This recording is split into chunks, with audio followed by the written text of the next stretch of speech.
you labeled as human aggressive, more so when he's around you. Right. But when he's away from you, he's fine? Well, no. I mean, he is protective of the property, Okay. you know, very protective of Lawrence. So Okay. he had a very bad incident a month at the end of April. Okay. So when we have family over, people that he's met before that he knows, he's usually fine. We had a family gathering, and we had a brother-in-law that was there that doesn't come to our house as often. He was here they were there the whole day, everything was fine. As they were leaving, they were at the door, Lawrence was at the door, Louie was at the door, they were at the door. And when the brother-in-law went up like this to give Lawrence a hug goodbye, he bit his thumb, shattered it, surgery, he had to have surgery. It was Bad. Bad, really, really bad. And that's the first incidents, or has there been other incidents? No, there's been No, there have been other incidents. Okay, So that was the worst one. that was the worst Okay. bite for sure. There was an incident where we had a window person, and Lawrence decided to go out and show him the dog, and he got too close, and the dog bit his arm and punctured him. There was an incident where he was off leash, and the FedEx man came into the yard. Sure. He bit him, and then followed him and jumped in the FedEx truck with him. Wow. Yeah. There What was. happened?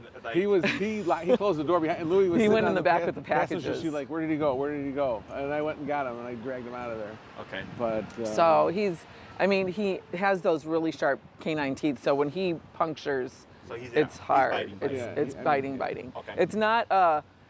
It's usually a one and done, but that one he bit me causes. once too. While you were trying to break up, No, you nothing. were trying to do something with him. No, the lady was coming to me on her bike and wanted to talk to me about adopting a dog or adopting a dog. And I said, okay, just get off your bike and walk over here. So I had him like this. Okay. Yeah. And then all of a sudden, she got too close and he jumped. And it was the other arm, and he jumped and he turned around and he bit me right here. And I've never been bit that hard in my life. Yeah. Okay. So you had a puncture as well. Yeah. Okay. A couple of them. How was he towards the lady? Oh, after that, I had him on the ground. I had my foot on this leash, and he was. He was probably lunging towards the lady. Yeah. He was pulling him back Yeah. and then turned. It was just a yeah. reaction, yeah. So like a situation like this, we can sit here and he'll sit here perfectly fine. Yep. And we can talk to somebody for a long time, and then as soon as we start to break away, he lunges. Okay. Yeah. How old is he? 3. And when did the behaviors? When did you notice the first incident? How? Well, he had a couple in our neighborhood. Probably, when was that?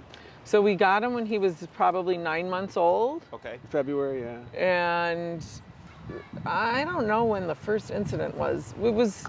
He just jumped at a couple of neighbors and kind of bit him and nipped at him in the hand. He actually jumpp up and bit one lady in the lip. Okay. Like not hard, Yeah. not like a puncture, just like a superficial. But that was probably when Couple was months, it was probably. it was after we adopted him. Yeah, it was after he was a year He was old. over a year old. Okay. Like So we you didn't. got him already at about a year. He was 9 months Yeah. old when we got him. Gotcha. We adopted And him when he was a little over a year old. And the first incidents probably started, like minor incidents, but he was still like a puppy. He was just kind of mouthy. Yeah. So we didn't really know it was like gonna escalate. Yeah. So that was probably after about Yeah. when he was probably maybe a year and a half. Okay. Yeah. And were these around the property as well? I'm sorry. No, We out had on some- walks yeah, in in the our neighborhood, neighborhood. yeah. Walks. Okay. Just walks. It's not always just in the property. I mean, there was an incident in Chicago. We had him before the biting started. We had him at a dog beach, and a guy on a bicycle. We were sitting. Guy got on his bicycle to take off, and he grabbed his shirt, and pulled. So we have much better control over him now that he has the head. Later, or like Head, Halty? the head, yeah, the Halty. But before that, it was. I mean, he's so strong that any leash harness, anything we had, it was just. Yeah. I had one of those choker collars that you couldn't see. It was on I forget the name of it, but it was the prongs were on the inside. Yeah. But he And was still. But too his strong. neck was getting all raw from it, so I said I'm not going Okay. to use that. So this was I think the next best option. Yeah. Makes sense. Yeah. So this was you just on your own trying to find a solution. No, we had a dog behaviorist that came to our house and Okay. suggested this. Okay. Yeah, here comes some bikes. Did they put him on medications? Yeah, He's on that too right now. medication. Yeah. What is he on? Trazodone and Clopramine, twice something. a day, two tablets a day Yeah. at a time. Yeah. Okay. How long has he been on that for? Probably over a year. Probably over a year. Okay. He was not, he has it every 12 hours, and on the most recent incident, he was not medicated. Like, he had been medicated, he had his medicine in the morning, but it was at the time that he should have had it in the evening, and he hadn't gotten it. Okay. So, I mean, not that necessarily would have, you know, we don't know. It's just, it's very unpredictable. Sure. Anything else? I was going to say something about Louie with that. With the aggression? When we first got him, he was at the rescue. He had to go to the hospital. He had parvo, and so. Oh, sure. And then the reason why we got him was because we didn't have a dog, so we didn't have to worry about anybody being contagious around him. You know. Yeah. So we had him, and then he wasn't neutered either. So we had to wait for all these things to happen so he got better. Yep. So he get neutered from one of the he vets didn't that get they neutered had. till. So it was a long process, and he should have been neutered when he was younger. You know, we think. So the first incidents that you had after you turned a year, was this before or after the neuter? After the neuter. After the Yeah. neuter. It was Okay. after the neuter. All right. So essentially, you had him those first few months, good. He gets neutered. He's older than a year, and then these things start to happen. Right. Is that correct? Yeah. Mm-hmm. And Okay. like I said, we're walking in the neighborhood. All of a sudden, a bike would come by, and he'd try to lunge at the bike, or a jogger, or a car, or a truck. He doesn't care. He just, for some reason, he just wants to go after him. I'm Sure. not sure what happened to him when he was a puppy. You know. Sure. You know, Yeah, we'll cover all that Okay. stuff. Anything else? About his behavior? Yeah. Not just that I should know, Oh. or that you're wanting to address. That's it. That's really it. It's this Yeah. Okay. unknown. The behaviorist, how many sessions? She was We over- had several. We had probably We had a 3 or couple, 4 yeah. sessions with her. Okay. And Is she then the one that advised the medication, or? we, I think it was the vet, I right? think Okay. we had, the vet started with the medication. We had a couple of, she did help switch his medication because he was Right. on some kind of like Prozac before that. Okay. And it was just not really changing anything. Okay. So we switched to the combo. Okay. We consulted with our vet after this last incident because, I mean, it's Yeah. it's Yeah, just yeah. dangerous. Yeah. And she suggested a veterinary behaviorist that might be able to change his medications, but then they suggested if we're going to do training, do the training first and then talk to them afterwards. Good. That's good advice. Yeah. You'd be surprised how many vets don't do that. Right. Yeah. Right? A lot of vets will step into the training world, with their clients, and then they're not trainers. Right. I'm not a veterinarian. Right. So there's certain stuff where I go, this is what I've experienced and what I know. Right. I'm not a veterinarian. Yeah. Yeah. Feel free to ask, right? Right. So some theories that I would have regarding why this happened, just so to give you some understanding. First one is dogs have 3 pivotal personality shifts, psychological shifts throughout their lifespan. 6 months, a year, 2 years. Okay. Typically, when we see behavior start to happen, it's around these points. Okay. So I can have a client, they have a 6-month-old puppy. They're at the dog park. Puppy gets attacked by another dog. The next day, they're aggressive towards dogs. Yeah. Okay. Like literally like a light switch. Oh, Yeah. right, Okay. yeah. Or it happens organically as their personality and temperament are changing. It's kind of like with humans. Right. Like you can have a really good kid and then they become a teenager and then they're like super pushy and like they don't want to listen, right? Yeah. It's that personality shift. So what can happen is at 6 months, if you're familiar with kids, I like to refer to it as terrible two's brain, Right. teenager body. A year is teenager brain, adult body. 2 years is adult dog. Okay. So then when they turn a year, we start to see like territorial behaviors. Right. Okay. It's just instinct. It's normal. It's technically healthy because it's security. However, it can be unhealthy because the dog doesn't really distinguish who is a threat and who's not a threat, right? So possibly just all this stuff started happening after you turned a year. I go potentially just organic personality and temperament shift. Okay. Plus his breeds. Right. We had Cane Corso. We had Swiss Mountain Dog. Labrador Lab, Retriever. Right. Mastiff. Shepherd. So Shepherd. I look at the Shepherd. Cane and I look at the Swiss Mountain Dog. Yeah. Right, they tend to be protectors, right? So I go, that's possible. Okay. The other thing I look at is he was neutered, and then these things started to happen after. It's rare, but I've had it happen to clients where after the dog was neutered or spayed, afterwards these behaviors started happening, and the way I explain is like that's not normal for dogs. Sure. Like that's a human thing, right? You send them off, they get spayed, they get neutered, whatever. They go under, they wake up, they hear meowing, they hear barking, they hear whining, right? So it's a completely, it'd be traumatic, so to speak, for the dog. And then things start to stem from that. Whether or not those, I can't tell you guaranteed what's the answer, Right. but that's what I think of. I go, that would explain why that stuff starts to happen, okay? Or it could be a culmination, right? Now, I've had clients neuter their dogs at 3 years old, and they're completely fine. I've had people neuter their, there's some rescues, especially in Texas, they spay and neuter puppies like as young as 2 months. Wow. Okay, because the feral population is so high because the dogs are out. They just do it as soon as possible. Right. They don't really care about because there's like theories on if you have a Great Dane, like will they fool to their full size and all that stuff, right? So there's like all this science behind it, and I just tell people, do what you want to do your research, do what makes you feel good, and everything turns out great. Awesome. If it doesn't turn out great, at least you made the best decisions that you could have made, right? So he had parvo, his stuff got delayed, no big deal. We're here anyways. Yeah. Okay. So all the other situations, so the initial few were kind of maybe puppyish, and the fact that he's so big, right? It could also have just been the start of the problem, okay? And what can happen is if the dog does these behaviors and they go unchecked, so to speak, the dog starts to become like, oh, I have this as a resort now. Right? So like if growing up, I was raised old school, I was spanked. Growing up, if I talk back to my mom and got away with it, what do you think is going to happen? Keep doing it. You keep doing it, and I'm going to push for more and more, and I'm going to ignore, and I'm going to just like do whatever I want, right? I learned not to talk back to my mom in one instance, okay? She was very strict. It's the same thing for dogs, right? And even as a human, if you're like, no, and you try to control the situation, that's not how dogs do it, okay? And I'll explain all that stuff as we go along. So even if the owner is trying to address the problem, it's typically not in a way that the dog understands. So technically, the dog is still getting away with the behavior, okay? Fast forward, now we're here.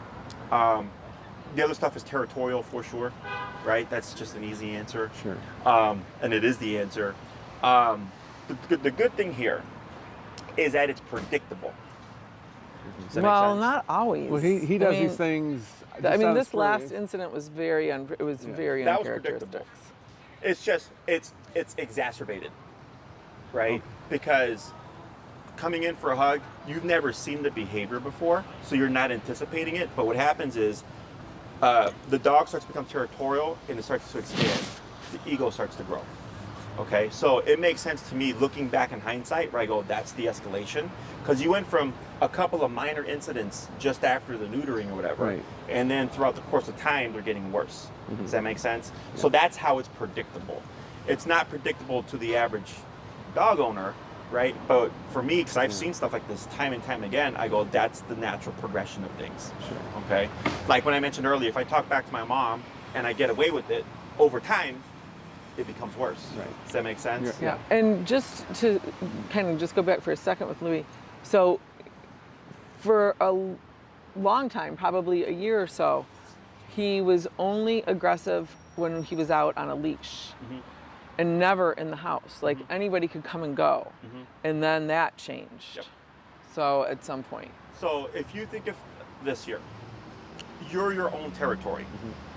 Okay, so there's 4 spaces. We have intimate space, personal space, community space, public space. Okay, right now I'm in your personal space.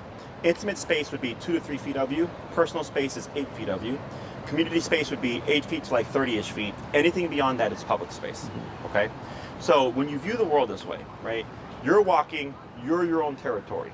Okay, I come into that personal space or intimate space even. He's like, hey, you're too close. That's technically still territorial. Does that make sense? So with the leash reactivity is what you saw in that year time period is that was the precursor to now he's territorial within the home. Does that make sense? So every dog, it's never concrete. It's not going to be the same for every dog. Some dogs are territorial in the home and then it becomes outside, right? But that's the progression of things. Does that make sense? Other questions? No, what we've done, Jesse, too, when we've had people come over, friends, we would get some treats, and I would be in the house with him, with them talking. My wife would come in, like 5 minutes later after they get there. We would introduce them And so after the Louie people. would just, I'd still have him on the leash, and then they just throw him some treats, and then he would get used to everybody, then he's fine. Yep. You know. So that's a workaround. So typically the trigger for people coming over is them entering the property, Right. whether it's outside, inside, doorbell, Sure. door knock. So sometimes, like I've had clients where they'll meet the person outside, Right. right? They'll go for a walk and then they'll come back inside, do similar with Sure. the food and stuff, and they're like, the dog is fine. Right. But like, let's say someone shows up early, they're not ready for it. Right. The moment they ring the Yep. doorbell, they're Oh. like, the dog is terrible. Right. I go, right, because that's the trigger. Right. What you're doing, and it's not to say that it's wrong. Like it's technically, it's a workaround, right? Is you're working around the problem so that we avoid it, but it's technically not addressing the problem. Right, Right. because it's not, and so that's the danger is Yes. that Yeah. you. So what I teach, because I have one more client after you here, and then I have 2 in-homes Sure. that are going over how do we have people come into the home correctly. Right. Okay. So obviously what has happened is not good, right? Right. But from the dog perspective, I go, he's really just doing what he feels is his job, Right. which is to protect. Okay.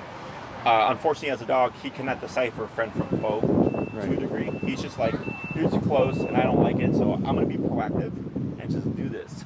Does that make sense? Yeah. So, once you understand more and more dog behavior, it allows you, one, to avoid things. It allows you to be proactive about things. Allows you to understand where your dog is coming from. And typically through that understanding, we start to lose frustration and lose like the anxiety that tends to come with not knowing. Like Right. like for example, I had a client, they did a consultation. Tomorrow's their first day. The dog bit the owner in the face. Nothing bad, just a correctional bite. Okay. They had the dog for years, and then it happened. And then he was like, yeah, I never expected that my dog would bite me, of all people, but then also he said it was also unpredictable. But everything he told me prior to that told me it was predictable because he said, or they said, the dog doesn't like being touched while it's on the couch, okay? Right. Guess what the owner did that got a bit in the face? Oh, yeah. He touched the dog while he was on the couch, and he also came in and hugged the dog and put his face to kiss him very close, right? I said, all that Yeah. is what makes it predictable. I said, if you hadn't have done that, you would have never been bit in the face, right? But the human goes, but I wasn't doing anything bad. I was just giving my dog love. I go, I understand that, but that's why you're seeing it as unpredictable. Right. Whereas I'm seeing it as, this makes complete sense to me. Does that make sense? Oh yeah. So I'm explaining everything to you in the training so you understand your dog, where they're coming from, why things are happening, but then also teaching you this is how we address it. Sure. If you want to have guests come over and have him open up to people, Right. we can do that. I cannot guarantee we can make it happen because every case is different. Sure. Okay. If your dog, for whatever reason, doesn't like a certain person or certain persons or whatever coming over, we have things we can do to help them get over that. But if the dog at the end of the day is like, I really just don't like people coming over, Right. we can't change that. Sure. But we can still at least control, prevent the problems, not having more incidents happen because you have understanding now. Right. That's all doable. But I always shoot for as much as possible because sometimes I come in and I'm like, this is going to be bad. And it's easy, and we get a ton of progress. In other cases, I come in, I'm like, this will be easy, and it's like terrible, right? So I just go with the flow, but I always try to shoot for 110% because we may not get 110, but we're going to get a lot closer to 100 if we shoot that high. Okay? Question on any of that stuff so far? No. Before booking, did you research how we train, the methods that we use? Yeah, I did. I Okay. saw it with the Remote collar. Yeah. So I know you mentioned earlier about the prong, or you use another kind of collar. Oh, I did. I don't use that anymore. Yeah. Possibly skin allergy issues. That's the first thing I would think of if the dog is neck is. Oh no, because you can see where the prongs were. You can feel there's like little scabs. Okay. Because it was getting raw. Because do you know where you bought your prong from? it was online. It was from Minnesota. There's a company. Do you know the brand by chance? Because our neighbor who trains dogs told me about it. Okay. And it was really good, and they're good collars. But Okay. I can look. Because Carl has that collar, right? Yeah. Okay. Yeah, you can double check in the email. Okay. You know. Okay. Whether or not you'll need that collar, it remains to be seen. Yeah. This controls him better though when he jumps because the other one, he can still pull and he doesn't care once it's. Sure. Yeah. So those collars are meant to be used with training. Okay. A lot of times people put them on. Right. Like the client that the dog bit him in the face. they had the dog on a prong collar, and I was like, I asked them, I said, do you know why that looks the way it looks? Right. They're like, no. I go, it's meant to mimic a dog bite. They're like, oh, we didn't know that. Oh, and I was nice. like, oh, I'm like, that's how it's designed, right? Yeah. So a lot of times people put these things on the dog because they'll say like fixes pulling or whatever, but you have to be proactive in what you're doing with these tools in order to make more progress. Okay. So the only reason why I bring it up is So because you can email it later. Okay. since he is a larger dog, having both, so I use remote collar, okay? It's the best training tool there is. It gets you on and off leash control. It's immediate. It's very simple to understand, very easy to use, with guidance, of course. But when we get the bigger dogs, the prong collar, we like to refer to as like power steering on a dog. Right. In case, like I had a client, she had 130 pound Great Dane. She was maybe 100 pounds herself. She lived in Bucktown, dog reactive. So she's like, I'll turn a corner, Jesse, and sometimes there's just a dog there. Right. So I said, you're going to do both prong and remote collar because I need to compensate for the fact that you're like, you know, 3/4 of your dog's size. Like he can pull you down. So the prong was there as leverage, but the remote collars ultimately where all the control came from. Okay. So I don't have a problem with the halty. Right. The problem with the halty is that there's no negative pressure there. Okay. Yeah. So if you look at the prong collar, the way it's designed is if a dog is acting out and I put pressure on them, meaning pulling on the leash, it bites the neck. Right. Okay. When the dog stops what they're doing, I release that pressure, and that tells the dog, you gave me what I wanted, which is you stopped the behavior. Okay. Remote collar was similar. Right. It's at the press of a button, the dog feels a muscle contraction of varying levels of stimulation. And when we find the level that the dog responds to, when I press the button, the dog is going to go from being reactive to non-reactive. Right. Okay. So they work really well together. I've also done dogs with remote collar and halty. Right. It just depends on how the dog progresses. Sure. Okay. So that's just remains to be seen. Okay. But all the dogs that I've trained and do train over 6 months are on remote collar. Right. Okay. It's the best training tool. As I mentioned, you get on and off leash control immediately. Sure. Okay. The reason why I don't use any other tool is if you look at my price point, it's pretty expensive. Sure. Okay. Is I know what I can get done with the remote collar within a time frame. Okay. And as long as the owner's doing their homework, I'll get them there. But if I use food or these other tools where the ceiling is lower, right, and I work with the dog, I know I'm not going to get nowhere here. So then the owner's like, I paid you $2,000 and this dog doesn't listen still, right? So that's why I don't use those tools anymore. I go, this is what I do. I know it works. And as long as the owner follows through, we're going to make progress, okay? So the way I would approach this case is we have to condition them first and stand for every dog, how the collar works, how it turns on, how it turns off, okay? Have you ever had TENS therapy? Yes. Yeah. Okay. The muscle stimulator? Yeah. That's an e-collar. I like that. Yeah. Yeah. That's an e-collar. Yeah. Okay. A lot of people, when they think e-collar, they think shock, they think electrocution. That's incorrect. It's a muscle stimulator. The models that we use have 127 respective levels of stimulation, so it's very nuanced. Okay. A lot of people also refer to it as a shock collar.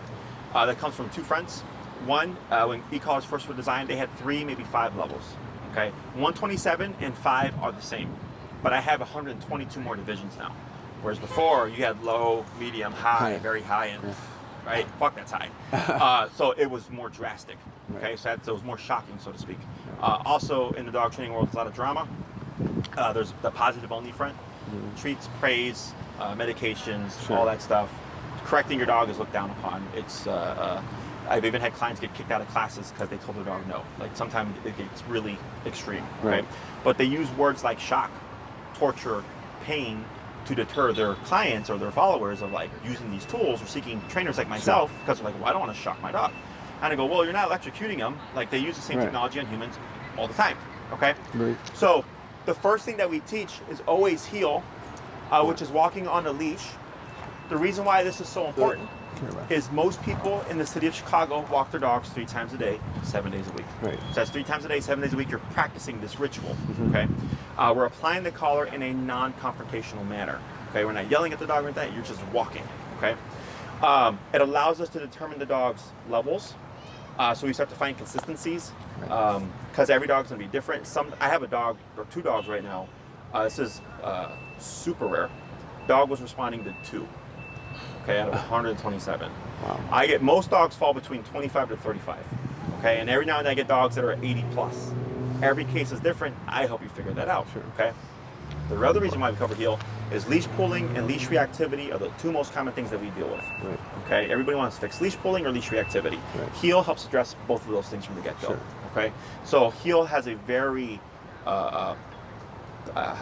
powerful benefit to itself alone. So I had a client, they just had their second class on Tuesday. The first class was at my facility. The dog is super reactive to the point where they're like, we don't even want this dog anymore because he's making life hell. Okay. Yeah. And the owners are so concerned about the reactivity, and I go, Right. you know, we're going to do the process. I see them on Tuesday for their second class, Right. and no reactivity. They had one instance. Right. They're like, Jesse, this is crazy. I go, yes, that's why I know for you as the person, you're like, how does this work? And I go, but for me, I see it all the time. Sure. Okay. Some cases are more difficult. It's not every case that's that easy, but that's the power of heal. Okay. And then afterwards, so we have heal part one. Leave it, Louie. You go off for a week, you practice, you come back, we do heal part two. Okay, if we're doing in person here. If you're like, hey, he was still reactive towards a UPS truck that pulled up or whatever, I go, okay, thanks for the feedback. We make some tweaks. I give you some more homework. You go off, you rinse and repeat for another week. You come back class 3, you give me more feedback. Okay. Chances are class 3 are what we're gonna call pressure. Okay. Pressure is how the dog feels when someone comes into your or his personal space. Okay, we call that social pressure. Sure. Okay, growing up, remember peer pressure? Sure. Right? You guys going, you ever driving the expressway where someone's like driving really close to you? Oh, yeah. Yeah, that's also pressure, spatial Sure, pressure. right. Right? So if I come into a dog's personal space to touch them, Yeah. they feel pressure, and then I go, what are you gonna do next? Okay?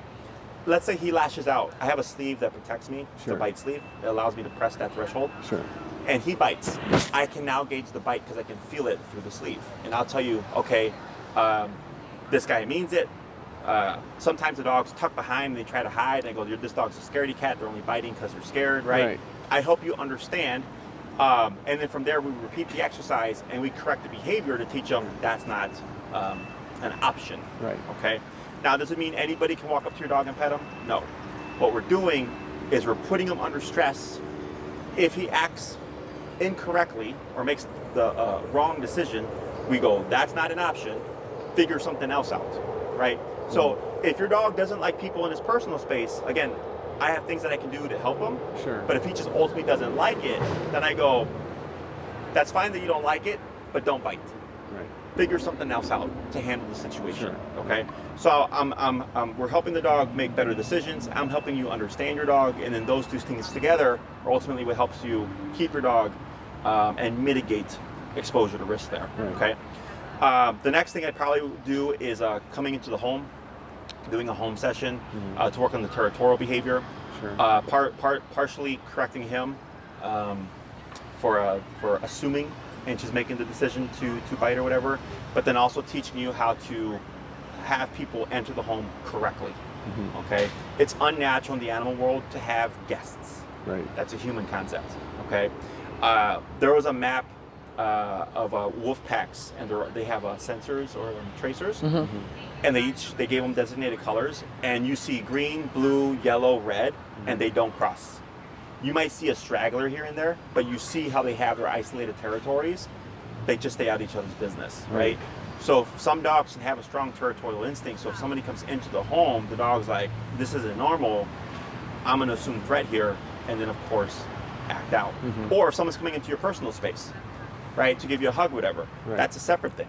So all those things are things that we can work on, and we will. But then it's also trying to be proactive about those situations. Sure. So like, let's say everybody's getting ready to leave. He's been minding his business.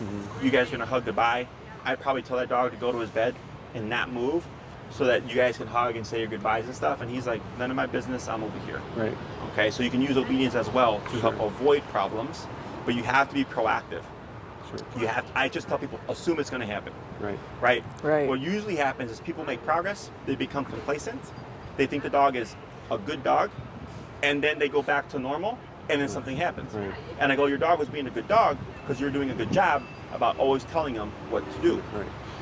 The dog will never one day wake up and decide, you know what, you invested a lot of money into training, you invested a lot of time and emotion into me, I'm gonna be a good dog for you now because I want to change so that you're happy. Dogs don't do that. Right. Okay. he's a good dog because you're doing a good job. Right. That's how that stuff works. Yeah. Okay, does that make sense? Yeah. Question Oh, on yeah. that. No, because we have his place at home. He's got a bed, and so Sure. we tell him to go to a place, and But he doesn't stay there. He'll Yeah. go there and he'll lay there and he'll stay there for a little while. Yep. But he'll if somebody walks in the door, if something he'll leave his place without us giving him permission. So when we send a dog to place, whether it's for 30 minutes or 3 hours, they don't move. Yeah. You need that level of control. Right, and we don't have Okay. it. And it may sound like, wow, that seems like an investment in terms of time and stuff. Sure. And sure, there's some time involved. right. But with remote collar, it's pretty quick how Sure, fast you okay, make yeah. progress Right. because of the way that I train. Mhm. Okay, I work to what the dog needs Mhm. and respects, as opposed to playing it nice. Sure. When people try to play it nice, you just prolong the process, and Right. then you just have even more exposure to something Correct. happening. I want to make sure that he's taking it serious from the get-go. I don't want him yipping and yelping. I don't want him rolling in his back in pain and discomfort, Right. right? But I do need him to take it serious. Right. Okay, so we can do that as early as day one, within 5 minutes. So then we're setting the tone immediately. Mm-hmm. So then he goes, okay, it's not my place anymore to do these things, because now I'll be corrected, and I respect the correction. Right. So earlier when I mentioned my mom, when I talked back to her for the first time, it was the first and only time. Right. She got that correction across, and I was like, okay, never gonna do that again. Right. It's similar. Right. Okay. And then we're not being mean to the dog, and everything's gonna make sense. It's logically makes sense. Right. So we always start low, we work our way up. Mhm. Okay. Similar to 10's unit. They put the machine on you. They say, hey, tell us when it becomes uncomfortable. They start to dial it up. You go, that's too much. They dial it down. You go, I can tolerate that. They go, okay, we're going to let it do its thing. It's similar with dog training. Sure. Okay. And I help you figure that out in the class. Sure, Okay. okay. It's very step by step. It's very methodical. Mm-hmm. And by the end of the program, what I want for all my clients is for them to be able to think like me, Mhm. right? Understand the dog like me, how to adapt to a situation like me, because that's what makes me really good. Is I've seen, I would say, everything there is to see under the sun with dogs. Okay, I've seen hyper-aggressive dogs, fear-aggressive dogs, nervous, anxiety, territorial, Rotties, Right. Alaskan Malamutes, all dogs. Mhm. Okay, and sometimes things go wrong, and knowing how to recover when things go wrong is a very good skill set. Sure. Okay, and I teach all that stuff to everybody because life's not perfect. Right. Sooner or later, you could be doing the best job of your life, and then somebody in the environment does something completely out of the blue, Right. and things go south, and you're like, uh-oh, and then you fix it. Right. Okay. Were you guys looking for like an in-person or like a board and train? What, I don't know. I think we're up for whatever anything. you recommend. I don't Okay. know. I always recommend in-person. Okay. Okay. Pros to in-person are you learn a ton more. Sure. Okay. This is where I train. So typically, where those two benches are. Right. That's typically where you'll find me. Okay. Okay. We're in the middle of Oz Park. This is the busiest park in Chicago, statistically speaking. I had a client tell me this because they did park studies for Right. the city. Dogs, people, rollerbladers, strollers, baseball games, yoga classes, you name it, it's here. Okay. If your dog became reactive, I would work you through it in real time. Right. Okay. I don't need to touch the dog. I just need you to follow instructions. Right. Okay. So for you, it's hands-on from the get-go. Right. If something happens, you work through it, and then you go home, you rinse and repeat. We got a child coming here. Oh. Louie. Good boy. Good boy. Good boy. See? Good boy. Kids are the only people he's never gone after. Yeah. Good. We have an 8-year-old nephew who he can climb on, jump on. I mean, they're best friends. Good. Let's hope that stays that Yeah, way. yeah, yeah. Okay. He came from a home that had 4 young kids. 4 kids. Okay. Yeah, so I work you through everything. Okay. I don't need to touch the dog. As long as you Sure. follow instructions, we're going to make progress. Sure. Okay. The cons to the board and not board, the in-person is it takes longer. Sure. Because I have to teach you to train your dog. Sure. Right? Whereas a board and train, you drop your dog off, Oh, yeah. we get it done real quick. Okay. But a lot of times when we get behavioral stuff, I'll tell the owner, just so you know, we may not see the behavior because the dog's not in there. Right. Right. Environment, Yes. right? Yes. This guy's territorial, so that's why Yes. also I lean towards in person. Yeah, okay. The other con to a board and train is we then have to transfer everything to the owner because we do all the work, Right. and then go, here's your dog with a lot of Sure. skills, Yeah. right? Whereas when you're training your own dog, you're learning as he's learning, Correct. and you're kind of just growing in tandem, Right. and there's no disconnect there. Okay. Right. Yeah. The other thing with an in-person is like, it's happened. I have in my mind a structure of what this is going to look like. Sure. Okay. But sometimes Yep. Louie. So pull him in, Leave it. and what you're gonna do is you're gonna pull straight up on your leash, pull up, and then now relax. Good. Okay. Good. Sometimes good. things happen. I like that. What? No, that technique. Oh, yeah. It's better than me just dragging them. Guy in the back. Yeah. Good boy. That's good. Oh yeah, sometimes something happens, right? So like maybe on class 3, I have an intention to do one thing. You come to class, you're like, Jesse, this happened. We really would like to address it. I go, sure. We just make a detour. Right. Okay. After we've had the first, second class, I can really navigate however. Sure. So in case the owner's like, you would really like to cover this first, I go, sure, no problem, because we already got the foundation done. Right. Okay. There's even times where I come in and the dog is so bad on the first class, I can't even do heel. I have to do the behavior first before I can do the obedience. Every case is different, but for the most part, after the first class, I can pretty much jump where I need to. Right. If something happens for the owner. Right. In terms of length of time, the longer you do, the more time and classes we have to work on things. Sure. Okay. So we do 3, 6, 9, and 12-week programs. I would most likely put you at least at around 9, 12 if you wanted. Okay. The way I would think this would play out, we do 2 on heel. That has to happen. Right. 1 on pressure, which is me touching them. 1 on having people come over to the home. Okay. Working on the territorial behavior. Right. 5 can be, how do we correctly socialize him with people that would come over. Sure. Okay. I don't care about the random person. The random person that comes over, he's never going to see again. I don't care about. But people he would see on a regular basis, realistically speaking, you can expect that the dog can learn to open up to them. Sure. Okay. 6, 7, 8, 9 would most likely be stationary control. Go to your bed and don't move. Which is for, let's say people come over, he's just like, I don't like these people. You're like, all right, that's fine, but you're not going to be a bother. You're going to be over there. You're not going to move for the next 2 to 3 hours while they're here. Oh, nice. Okay. And dogs can stay indefinitely. It could be up to 6 hours if you want it. Right. Okay. 7 would be recall. I think every dog should have an off-leash recall.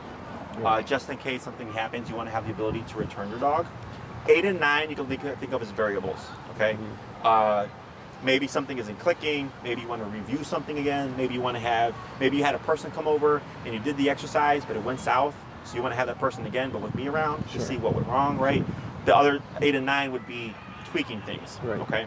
If you did 12, it's essentially the same process, but now we have 3, 10, 11, 12, 3 more classes to work on things. Okay.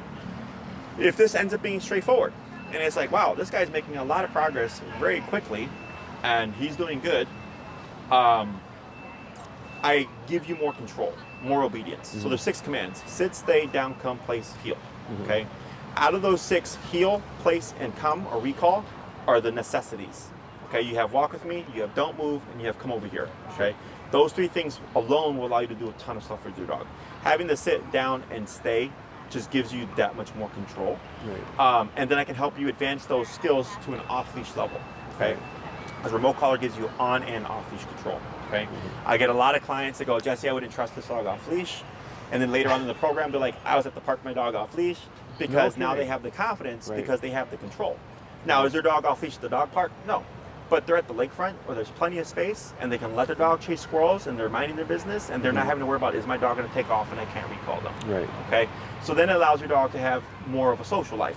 Okay. Right. Typically with these guys, what happens is we get these incidents and we tend to withdraw. Right. We put them away when people come over. We have them on a leash. Right. All these things, and it makes the problem worse. I understand why it's happening because we're trying to mitigate, the dog biting someone, but that withdrawal tends to make them more antisocial. Okay, so then I come in and I go, we need control first, obedience-wise. We need to address the behaviors, and then we need to start pushing the dog. So the dog goes, okay, I can be in these interactions and not have to behave this way. Sure. Right? Like I can see a bike or whatever and not lunge at it. Okay, like the dog they can do that stuff. Right. At minimum, he can coexist and not be a threat. At minimum. Maximum would be, or close to maximum is like, oh, we had 4 people come over that he didn't like before, and now he come over and he's wagging, he's happy to see them. Right. Okay. Every case is different. Again, I can't guarantee things behaviorally, but obedience-wise and control-wise, for sure not a problem. Getting him to not do that, not a problem. Getting him to mind his business when people come over, not a problem. It's really the getting him to open up and trust that's difficult. Okay. Okay. Yeah. Does that make sense? Yeah. Questions on any of those things? So how do you know? Like, how do you test the theory? How do you? So one thing would be muzzle conditioning. So you already got a muzzle Okay. sense, you're already a step ahead. Okay. Because when you're ready to push his comfort zone, people petting and interacting, right? You're gonna have it in the back of your head. What happens if this guy bites somebody, right? Oh. Your muzzle is your best friend. Right. Okay. Okay. So what ends up happening is over time and repetition, he goes, I've seen this person 100 times, right? There's been no bad interactions. They're not a threat. And you'll literally see, he'll see the person, and maybe before he was like this, or he's suspicious, and then they come over on the 100th time, he's like this. Yeah. That's now telling you he now views them as like a part of the family to a degree. Sure. Okay, now there's limitations there, and we cover that later, because I don't want to flood you with information. Sure. But that's how you tell. Right. Like you'll see a difference in the dog when he sees the person, as opposed to being tense and stiff. He'll be loose and like happy to see them. There's just a couple of things, because again, people become complacent, and they go, "Oh, my dog loves them now," and I go, "No, your dog trusts them now." Right. But doesn't mean they can do whatever they want with the dog. There's still going to be Right. limitations there. Right. Okay, but that's all stuff that I educate you on. Okay. Other questions? Leave it. Up on your leash. Louie. Good. Good, and then relax. Excellent. Up on your leash. Good. Then relax. Good. So those dogs are on e-collars. Right. Oh, nice. I can see them. Oh my God, that's amazing.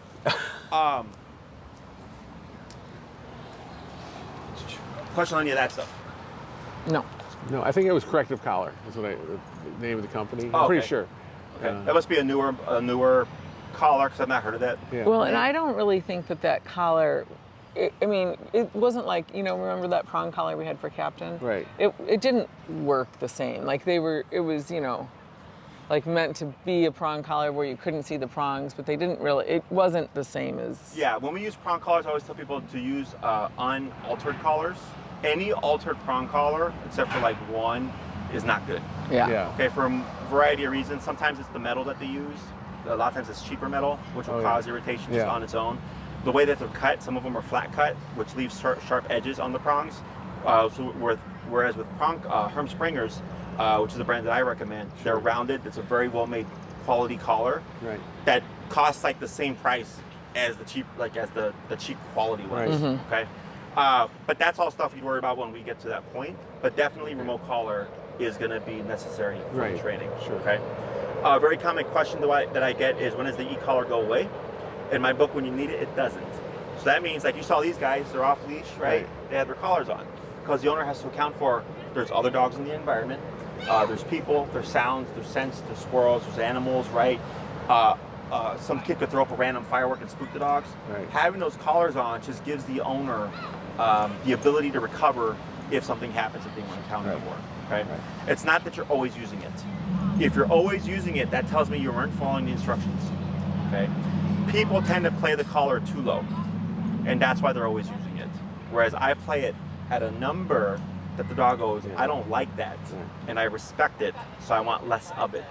So then they start to do the behavior less. Right. Okay, so we're as low as possible, as high as needed is how I describe it to people. Okay, so if you're following the instructions in the beginning, it's a lot, Right. and then it just declines over the course of time, and the next thing you know, you're walking your dog for weeks to months with the collar, but you're not using it. Right. And then one day, 6 months after training, a squirrel runs past him and he's impulsive and he goes and you tap him on the collar, go, you ain't gonna do that, and then he comes back and then you live on your life. But it's like that. Right. Okay. Like with that incident right now, when those dogs came up, if he had an e-collar on and he just all of a sudden turned, just To a degree, yes. Yeah. But that's where the conditioning comes into play. Right. Because if the dog's not conditioned, that could also exacerbate the problem. Okay, but I help you figure all that stuff out. But yeah, so the reason is, it's not because of my skills as a trainer. It's not because of the training methods or anything like that. It's what's called opportunistic behavior. Sure. Okay. You guys been on the expressway? sure, Do you go the speed limit? most of the time. Most of the time. What about you? No, right? Most people don't go the speed limit, right? Right. You see a squad car, what happens? Slow down. Slow down. You pass the squad car, right? It's a mile behind you. What do you do? Pull off the road. No, like it's not going to pull you Oh, over. Like okay. You've passed them. Like Oh. they're gone now. Oh, Oh, then you go back- then you go go back. back. You Yeah, go go back back up. up, speed up. That's opportunistic behavior. Yeah. You see the cop, you acknowledge it, you slow down. You pass the cop, you're in the clear, you speed up. Okay? So if you think of your e-collar as a cop on a collar, when it's present, he's going to keep himself well behaved because he knows there's sort of consequence. The moment you remove it, then the dog's going to push boundaries. Sure. Okay? So if you walk him, you have the collar on. If he's going to be off leash, you have the collar on. If you have guests come over, you have the collar on. But if he's a great dog outside of that, you don't need it. Collar is off. Right. Okay. Questions on that? No, it sounds like we just have to start training him basically with the collar and I'm trying to think, because those are the most common questions. Sure. So yeah, so I would put you at least around 9 classes. Sure. To have time to cover all the stuff. How does he handle the muzzle? Does he try to fight it or does he tolerate it? He doesn't like it. Yeah, at the vet, he'll try to rip it off, and then after 5 minutes, he'll just lay on the ground because I'm done. Because before he could get it off, because they didn't have it tight enough on him. Sure. And now it's tight enough, so he can't get it off. We've never really had it on him like just At in the home? house at Yeah. home. It's So what you'll do is you can email Tina and say, hey Tina, can you send us the link to muzzle conditioning? Okay. It's very simple. Right. You use food, treats, okay? So she send you a link, it goes to my website, and on my website I have a number of videos that cover counter conditioning. I would start that process now. Some dogs, it can take a week. Some dogs, it can take 3 months. Right. So by the time when we're in the program of like, okay, now we're gonna socialize, we need the muzzle, you've already done The muzzle weeks or training. months of Right. conditioning, that even if it's a problem, it should be much easier. Right. And I know you've at least done the groundwork. I've had so many clients that put it off, and then the week before, they're like, oh, we got a muzzle condition. And then we're in the setting, and now the dog's fighting the muzzle, and I've had dogs tear up their faces. I've had dogs rip off their dew claws. It looks really bad. It can be really bad because they didn't do the muzzle conditioning like I mentioned. Okay, so I would start that process immediately. It's very easy. It's very simple. It just takes time and repetition to get it done. Sure. Okay. So that this way, once we're far enough in the program, I'm like, all right, great. Let's start to push this guy socially. We already have that as a tool. Okay. Right. If you want to do more, you're more than welcome to. There's tons of stuff to teach. Sure. Even behaviorally, if you want to have that buffer of, we got 12 classes to work on this, you're going to get plenty of stuff done. Counter surfing is another thing because of his size. He just takes stuff, and he'll go right up to the table. His head is right at but the table. with a e-collar. Yeah, no, it's going to be simple. Yeah, it's going to be I'm not easy. even worried about that. Okay. No. It's the stuff. What's difficult with training is when we get a dog that is being outwardly aggressive, right? Is building the trust of you don't need to be suspicious and bite this person, right? That's the hard part in training, Right. is getting the dog to view the person as a non-threat and to not be territorial. Right. Okay. If it's just coexist and mind your business, that's easy. Right. Okay. But again, I try to push for more. Sure. Because then it just, if he gives us more, you're just like, oh wow, like this makes me feel even better. Right. Okay, about my dog's behavior or whatever. Right. And that paired with the control gets you even further. Sure. In terms of booking and stuff, that's all done with Tina. Okay. Okay. She'll recap what I'm telling you here. Sure. And then you kind of pick and choose. Right. Yep. Up on your leash, straight up, and then relax. Just hold it for a couple seconds, and then. The moment you can see or you can feel it too, where his butt starts to go down. Yeah. That's Okay, perfect. Because he's relaxing. Okay. Okay. Because I was pulling it this way, which is the wrong way, I guess. Yeah. So when a dog becomes reactive, you want to always pull straight up. Okay. Up the escalates, back or up and back escalate. Yeah, you know what he does, Jesse, on a walk? He'll just lay down in the middle of the street or in a neighbor's yard for no reason. I'm like, Louie, what are you doing? We haven't even walked 3 blocks. Oh yeah, he won't move. It's weird. No, So- that's not a problem. I've seen it before. and what is that? What's he Either trying- he's tired or he's trying to control the walk because he doesn't want to He's walk trying to anymore. control the walk. Yeah. Because he controls the walk. Like there's a dog that he doesn't like to go past the house. So Sure. if you go down like, Up, yep. Louie. Now you're gonna step over to the side here, and then pull him over, then pull up, and now relax, just like that. Up again. Yep. Keep it up. Now relax. Good. Okay. Yeah, that's not a problem. I see that. It's easy. Yeah. Okay. The hardest part is getting the dog to open up socially. Sure. Okay. Yeah. With the dog, yeah, with Rocky. Yeah. For the collar, and Tina again will send you this information. I recommend the Dogtra Black Edition. It's meant for a 70-pound dog and over. Sure. He's probably on the cusp. Is he around 70 or 60? He's 105. He's He's 105. Yeah, Wow. he's all muscle. I'm way off. He's all muscle. Yeah. I know. You know, when he's sitting, he Yeah. kind of looks like just like a standard lab. Right. Believe it. Right. He actually, to me, has like a Pyrenees. Was there Pyrenees in his thing? There wasn't. I don't think No. he had Pyrenees because we thought he might have been Pyrenees, and our last dog was a Pyrenees lab mix. Yeah, and- when I look at the front legs and like just Right. the coloring and stuff, but I mean, he also just looks like an enormous lab. yeah. But yeah, I'd recommend the Dr. Black Edition. Tina will send you the information for all that stuff. I don't care where you get the collar from. We sell them ourselves. I just care that you get the correct collar. This is how he looks on our front porch. I took a picture of him. Oh yeah. Look at that. There he looks big because he Yeah. almost hit the railing there. Yeah. Yeah. I don't care where you get it from. I do care that you get the correct model. Okay. Do not order it off of Chewy. Okay. I've had so many people order off of Chewy. It's the wrong collar. Okay. Okay. If you get it from Amazon, double check. It'll literally say Black Edition on the box. Okay. If it doesn't say that. And what or on brand the is it? remote, Dogtra. What is it? Dogtra. Dogtra. Oh, okay. Tino So sent that's me what I thought you information. said, but I'm like, Yeah. Yeah. Tina will send us a Okay, link. Yeah. okay. So. Okay. So again, I don't care where you get it from, but just Right. double check because I've had clients show up to class. Sure. And it's the wrong collar, and I'm like, right, because it's either a wasted class or I'm like, you got to return that because it's the difference is the output. Sure. Okay. So I mentioned it's for like a 70-pound dog and over. Right. Another model collar could be meant for a 35-pound dog and under. Sure. So it's lower output. Right. So to him, it's like a mosquito bite. Right. Right. So the output just means we get more from less, but also it's just tailored to the dog's size. Right. Okay. Yep. Bring him in. Then up on your leash. Good catch. Excellent. Now relax. Good. Okay. So the moment he relaxes, you have to give the relaxation back. Okay. Other questions? No, I think just get hold of Tina. I think I'm glad we did this today. No, that's it. Yeah. Nothing I have not seen before. The drugs that he's on right now, should he still stay on them? Yeah. So, in my book, they don't do anything. That's what I thought. Okay. 'Cause- Dogs, for one, don't medicate each other. Dogs nip and bite each other. Okay. So, when people see the biting, they tend to think aggression, and I go communication. Right. So, like, when the most recent bite happened on the thumb and stuff, what was he communicating? Don't touch my owner. Right. Now, is it good? No. Right? Was the person harmed to the point they need surgery? Yeah. And it's bad. But in his mind, he's not thinking, I'm going to attack you because I'm aggressive. He's thinking, you're getting into my owner's personal space. I'm going to protect my owner. Right. Right? And he's using what he knows, which is physicality, to address the situation. Sure. Right. Okay? So, like, if he's playing with another dog, for example, and the dog tries to mount him, and he Right. turns around and goes, boom. That's not aggression. Sure. That's him saying, don't try to mount me. Right. Right? That's how dogs handle things. The issue is he's escalated the intensity of which, if he's correcting or addressing a situation to the point of punctures. So that's what I'm evaluating here, right? So you have a guy, as far as I know and what I've heard, who's willing to go to a real bite.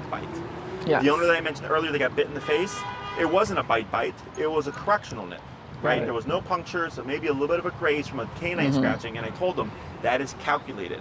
If the dog really wanted to bite you, they would have. Yes. You're right there, right? Whereas he is going to that degree, Yeah. okay, and that's what's making it problematic in size. So, question on that stuff?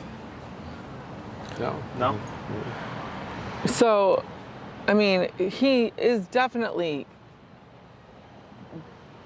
different when he's on that medication. Yeah. I'm sure he The is. thing is, now, the only medication I make people take their dog off of is gabapentin. Okay. Oh yeah. Because gabapentin is actually a painkiller. Yeah.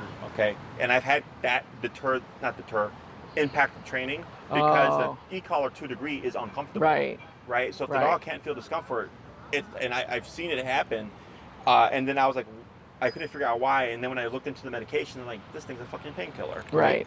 So, but in my experience, I had a dog showed up. He was on gabapentin, trazodone, fluoxetine. Oh, He was on 3. Oh, wow. Okay, and he was still trying to attack me during the consultation.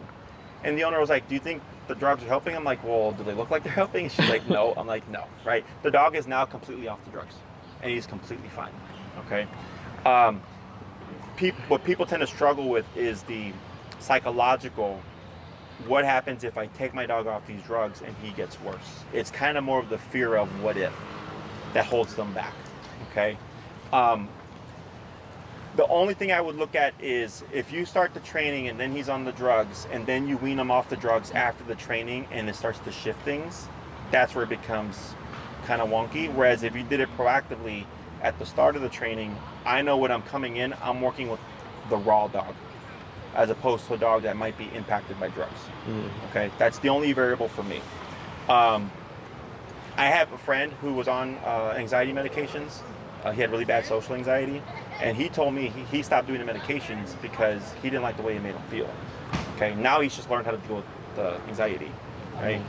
And I look at it the same way for dogs. I'm like, we don't know how the dog feels under the impact of these drugs, and in some cases, it could even impact the way they're perceived in the world because they're not fully there. Right. You know, I had a client where I met with them in Indiana at their vet, and the vet gave them all these drugs for their dog. And when I showed up, he was salivating, and he was doing this, and I was like, that's fucking terrible. Right. We go inside because they're going to neuter him. He still tried to attack the people when they came in. Right, so I worked them through it. We corrected him, got him under control. Right. They put a towel over him. They gave him an injection to sedate him. They left for 15 minutes. They came back. They tried to pick him up. He growled. They gave him another injection. They left for 15 minutes. Came back. They picked him up, and he went. Rrr. And then they pulled him out back. But at that point, he was so sedated and drugged up that it overrode. But the instinct. You'd be surprised like how much it can actually override. Okay.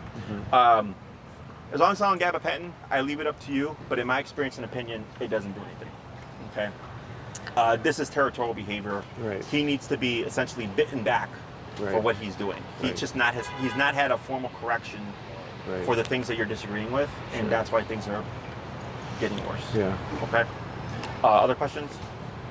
Now, what about?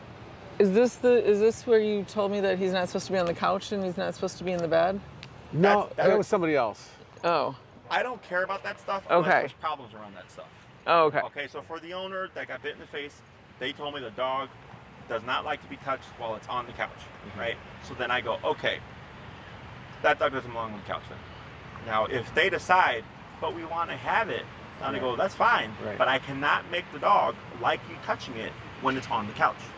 Remember, I can't change that. Right. So if you want to keep that, that's fine, but that's on you to deal with. Right. I at the end of the day, I tell people, it's your dog. Right. It's your rules. Yeah. I've had people pay me tons of money, and they're like, I don't want to do any of this. I go, fine, I got paid. Yeah. I'm good, right? Yeah. But I'm here to help. Yeah. Right. Okay. So, but stuff like that typically doesn't matter because now we have discipline. Right. If you don't have discipline, that stuff then kind of matters because you have no formal consequence for the dog, and they're doing all these things without boundaries, and that can become problematic. Right. Okay. Anything else? No, what we do? Just email Tina and then set up a time? Yeah. Yep, you can mull it over, Okay. think about what you want to do, and then I got to email her anyways, and I got Okay. more clients, so it won't be too later tonight. Yeah. And then she'll figure out And if we're like schedule. gone on vacation or whatever, matter. you just skip a week or So All right. you think next time would be here or at the house? Here. Probably here. Okay. Yeah, pending Yeah. weather. We have to be keto. If it's rainy or inclement weather, we meet at my facility in Westlake. Otherwise, I train here. Okay, great. Yeah. My next client is here, guys. Okay. Yeah. Well, thanks. I'll sir. grab right. those mics from you. Okay. What did you think of Louie?